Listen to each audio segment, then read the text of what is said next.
नमस्कार, आप सभी का स्वागत है मेरे YouTube चैनल में। आज हम एक नए विषय वस्तु के साथ फिर आपके सामने मुखातिब हुए हैं। तो आज का वीडियोज भी आपके लिए बहुत फ़ायदेमंद है, जो भी प्रतियोगी परीक्षा की तैयारी कर रहे हैं। क्योंकि बिहार में चुनावी माहौल है और इसमें सरकार जो है वैकेंसियाँ का भरमार लगा रही है। उसी के अंतर्गत मैं एक ऐसे विषय वस्तु पर बताने जा रहा हूँ जो आपके लिए काफ़ी फ़ायदेमंद है, जिसमें BSSC बिहार स्टाफ सिलेक्शन के द्वारा, बिहार कर्मचारी चयन आयोग के द्वारा एक परीक्षा ली जा रही है, कार्यालय परिचारी या परिचारी विशिष्ट।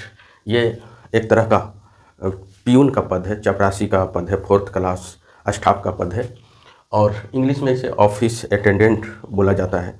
तो उसी का वैकेंसी का हम आज आपको कुछ ज़रूरी बातें और सिलेबस पे विशेष अध्ययन करवाते हैं कि सिलेबस क्या रहता है, क्या क्या इसमें पूछा जाता है, ताकि आपको एग्ज़ाम के लिए काफ़ी फ़ायदेमंद होता है। तो चलिए आज हम इसके बारे में आपको डिटेल से बताते हैं। तो BSSC के द्वारा ये परीक्षा ली जाएगी, बिहार कर्मचारी चयन आयोग, बिहार स्टाफ सिलेक्शन कमीशन। पद का नाम है कार्यालय परिचारी और परिचारी विशिष्ट, इंग्लिश में ऑफिस अटेंडेंट बोलते हैं। क्योंकि अब चपरासी या पियून कहने में थोड़ा बहुत ही खराब लगता है, लेकिन पद अच्छा है। इसके द्वारा जो है बिहार सरकार के बहुत से विभागों में, जितने भी विभाग में हैं, उसमें आपको काम करने का मौका मिलेगा। तो बहुत अच्छा पद है, बोझ बहुत कम है, क्योंकि इसमें कार्यालय की ऑफिस वर्कआउट ज़्यादा है। इसमें ऑफिस का जो भी कार्यक्रम है इन्हीं के द्वारा होगा। तो आइए, इसमें कुल पदों की संख्या है 3727। ये संख्या, ये आंकड़े घट बढ़ सकते हैं, क्योंकि घट तो नहीं सकते, बढ़ सकते हैं आगे। और शैक्षिक योग्यता है न्यूनतम आप मैट्रिक या समकक्ष पास हैं। मैट्रिक या उसके समकक्ष जो भी डिग्रियां हैं, यदि आप पास हैं तब आप इस फॉर्म के लिए एलिजिबल हैं। शैक्षिक योग्यता तो हो गया। आवेदन इसका शुरू है 22/8/2025। इसका आवेदन है 22/8/2025 और मेन है शुल्क की अंतिम तिथि 24/9/2025 और आवेदन की अंतिम तिथि है 26/9/2025। साथियों, आप इस पे बस जरूर ध्यान दीजिए। सब लोग देखते हैं कि 25/8 से शुरू है, 26/9 से बंद हो, मतलब अंतिम तिथि है। लेकिन यहाँ होता है क्या, स्टूडेंट लास्ट में कोई भी चीज़ के बारे में फॉर्म भरते हैं, क्योंकि इसे डॉक्यूमेंट वगैरह बनाना पड़ता है। तो उसमें आपको क्या करना है, ये मेन है। शुल्क का जो है फी पेमेंट जो है, फी पेमेंट है 24 तक। यदि आप 25 आते हैं, 25 जब आते हैं तो आपका, यदि 24 तक पेमेंट नहीं करते, 25 को भरते, तो आपका फॉर्म नहीं भराएगा। इसलिए 24 तक पेमेंट कीजिए। आप फॉर्म को कंप्लीट आप 26/9/2025 को कीजिए। शुरुआती 25/8/2025। इसका नेचर ऑफ एग्ज़ाम की प्रकृति जो है, ये आपको ऑब्जेक्टिव रहेगा, वस्तुनिष्ठ रहेगा और आपको एक क्वेश्चन पे 4 ऑप्शन दिए जाएंगे। मुख्य रूप से ये परीक्षा का नेचर है। आप जो है, बिहार का कॉमन है कि यहाँ आयु की बात करें तो लगभग 37, जनरल OBC 40, EBC 3 साल की छूट रहती है, 5 साल का SC ST की छूट। ये कॉमन बातें हैं। लेकिन हम बात करेंगे सिलेबस क्या रहने वाला सिलेबस है।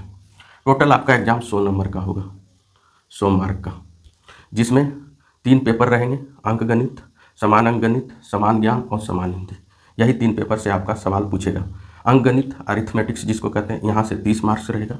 जनरल स्टडी या समान ज्ञान से 40 मार्क्स, समान हिंदी से आपका 30 मार्क्स रहेगा।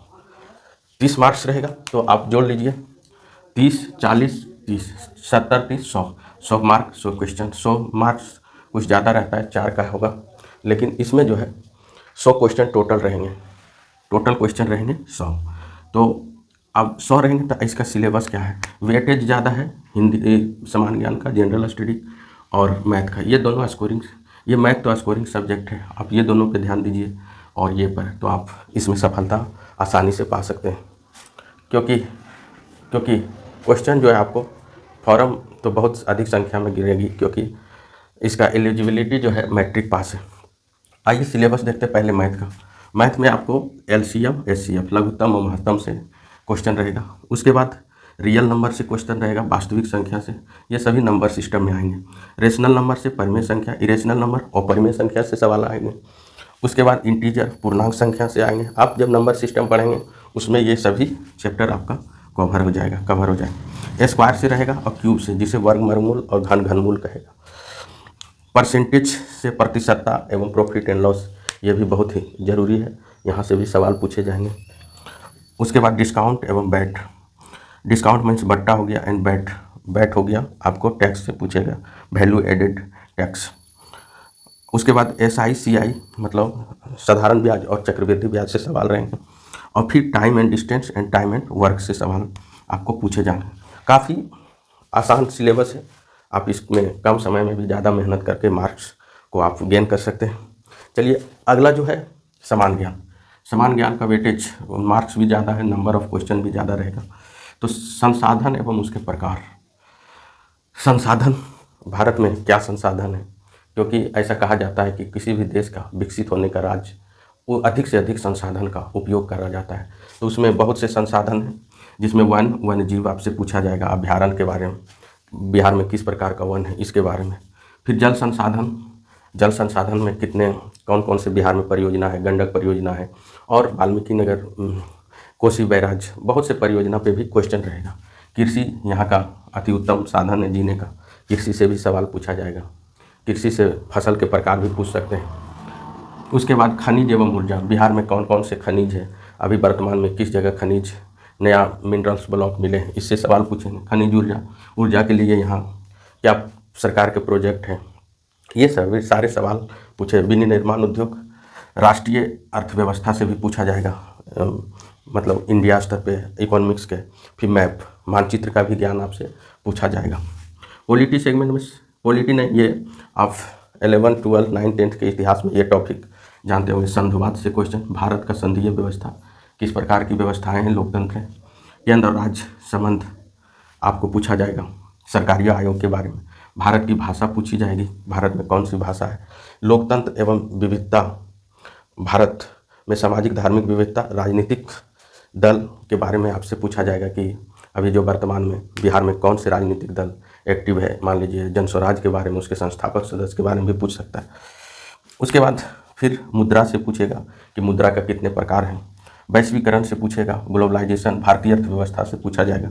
व्यापार, भारत का किस देश से क्या व्यापार, अभी अमेरिका टैरिफ लगाया, इससे भी सवाल पूछा जा सकता है।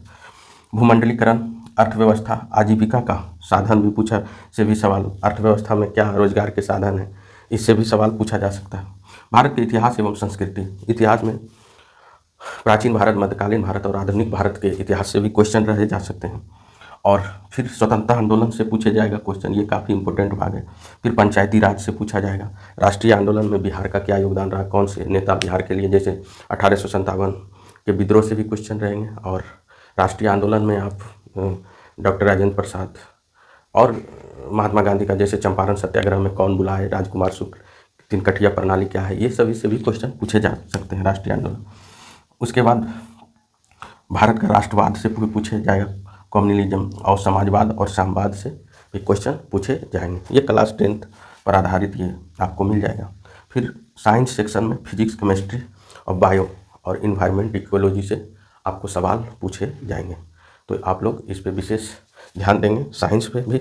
और फिर ये लास्ट में करंट, समसामयिक की घटना, करंट अफेयर्स, बिहार का प्लस अंतर्राष्ट्रीय, नेशनल प्लस इंटरनेशनल इशू पे आपको क्वेश्चन पूछे जाएंगे। आप काफ़ी मेहनत करेंगे तो आपका कवर हो जाएगा। अगला जो होगा 30 नंबर का सामान्य हिंदी, इसमें सरल हिंदी व्याकरण से क्वेश्चन रहेंगे। व्याकरण जिसमें रहेगा संज्ञा, सर्वनाम, लिंग, विशेषण, परिविशेषण, पर्यायवाची शब्द, कारक, मुहावरा से, काल से, संधि से, फिर विलोम शब्द से, समास से, लोकोक्ति, कहावत से।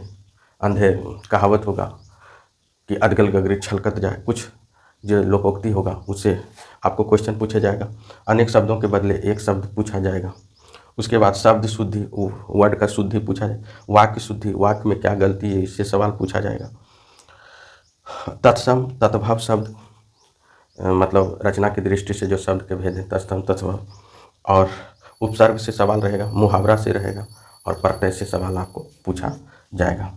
और 10वीं कक्षा से आपका पाठ्य पुस्तक से गद्य खंड से भी कुछ सवाल आपको रख सकते हैं, जिसमें काव्य खंड और रचनाकार आधारित प्रश्न भी पूछा जाएगा।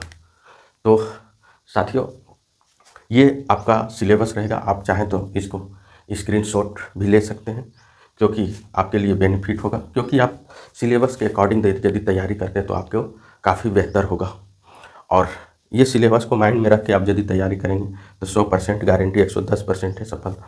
और मेरे चैनल पे भी इसकी तैयारी कराई जाएगी, तो मेरे चैनल को भी आप सपोर्ट करेंगे और आपको फ़ायदा यहाँ से उठा सकते हैं। क्योंकि हम ओनली फॉर सिलेबस का वीडियो बनाते हैं और सिलेबस ही पढ़ाते हैं, इसलिए सिलेबस का वीडियो बनाते हैं। तो आपको कैसा लगा वीडियो, ज़रूर लाइक कमेंट शेयर कीजिए। Thank you so much, all the best.